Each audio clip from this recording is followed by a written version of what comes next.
ليش بأحزانك بأفراحك ما نشوف لك عائلة، ما نشوف لك إخوان أخوات أب أم؟ هذه قصتي يعني. أنا أمي توفت يعني من أنا صغير. تبنتني. ايش قد كان عمرك؟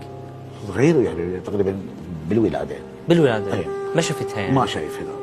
وأنت الوحيد؟ وأنا الوحيد. والدك وين؟ والدي بوقتها كان عسكري. أخذتني عمتي اللي هي أخت أبويا، ربتني ويا أولادها؟ مع أولادها. 6 ولد وبنات 2. بس هم أكبر يعني أنا أصغر واحد بهم. وربتني وصحتها يوم.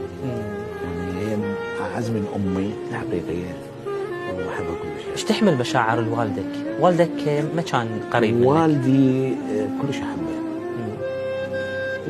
ورجل فقير من أهل الله. طيب. هو تزوج بعدها وصار عنده؟ لا ما تزوج. ما تزوج. وانجمعنا ببيت واحد انا وياه، يعني سويت بيت وجبته يمي وداويته الحمد لله. على اخر ايامه؟ اي توفى يمي. كانت هاي امنيتي يعني. اعتبت عليه انه ضربك؟ ما اعتب عليه. ما اعتب عليه. ليش ما اعتب عليه؟ لان اولا هو مؤمن. انا في عيادي امينه. يعني يوصلوني للبر الامان. ما خايف عليه كان. وما اعتب عليه وحده في الدنيا. هم اللي يصير ثقيل على العالم. فكان ماخذ حريته. بس عمتك كانت تعتب عليك. انت كنت بعيد عنها باخر ايامها اللي ربتك. اي بس انا قلت لك بعدي عن سوريا يعني. بس الحمد لله انا رجعت لها وشفتها باخر ايامها. حضرت وفاتها الله يرحمها. تذكر اليوم اللي توفت به؟ اي طبعا.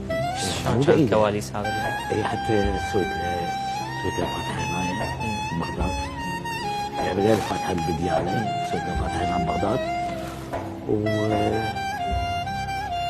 يلا خسرت الحنان. الحنان كان يمها طبعا. ايش تذكر من ذكرياتها؟ هي الام يقولون الام اللي تربي. انت عشت هاي التجربه؟ ما حسسوا لا هي ولا عمي زوجها. الله يرحمهم اثنيناتهم. ما حسسوني يعني مو ابنهم.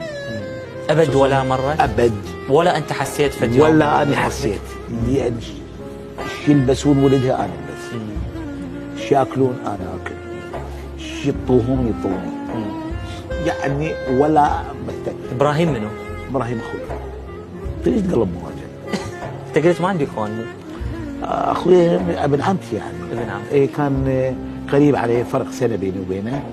يعني كنا مثل ما يقول انتيم مالتي. وينه؟ استشهد هو الله يرحمه في معارك مهران بحرب ايران. وراح الى دار حقه بقيت. حاليا يعني متواصلين احنا كنا ويا اخوانك ابناء عمتك طبعا في بدياله من نفس منطقتنا بدل عباس. وعلاقاتنا كلش طيبه واواصر طيبه الحمد لله.